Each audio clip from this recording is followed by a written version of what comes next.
First off, you've already met him, but on the bass, it's Vinnie Puccio.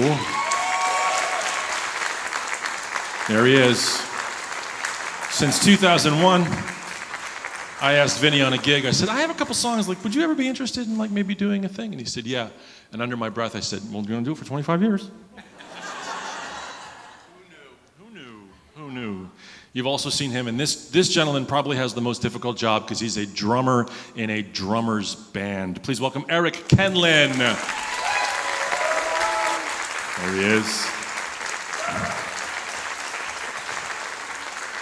Professor Dorian Gray on the drums. He's 4 years younger than me. Like, what is going on? What is going on? I sat in and when I was working at Moravian College and Eric auditioned as a pre-freshman, I sat in on his audition and I thought, we'll be hanging out for 35 years. It's amazing. It's amazing. You've also seen him and another fetus in front of a keyboard. Please welcome Matt Asti.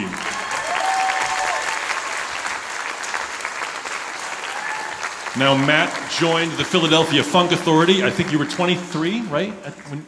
Matt was 22 years old when he joined the band, and he himself will admit he looked like he was 12. And at his audition, when I arrived early, I'm always the first one to arrive at any kind of event. He was there before me, and I assumed he was the studio owner's son. Like, oh, that's nice. He's hanging out with his dad. That's so cool. That's really nice. How's it going? And we said hi to each other, and I'm thinking like, oh, this kid is gonna watch an audition. It's really cool. And he's like, I'm Matt. Set his keyboard up and volcano.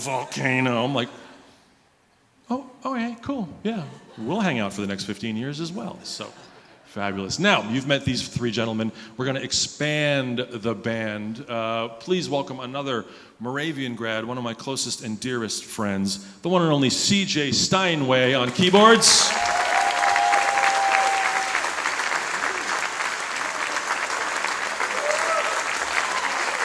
Look at that, huh? Yeah.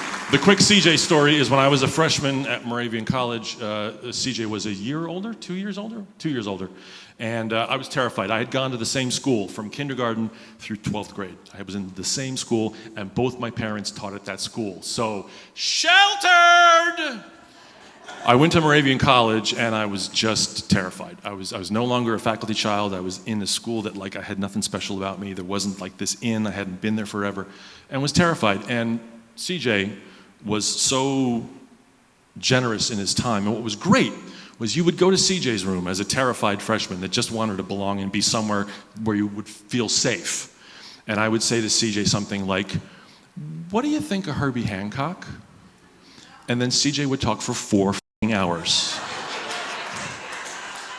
And it was the best. It was like before podcasting. And I would just sit there and be like, I'm safe. CJ's making it safe. So I owe my life to CJ.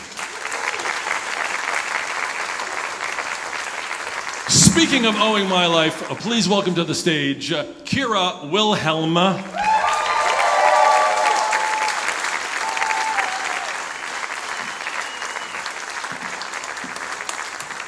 Kiera and I, years ago, went to see a movie called 20 Feet from Stardom, if you've ever seen this film.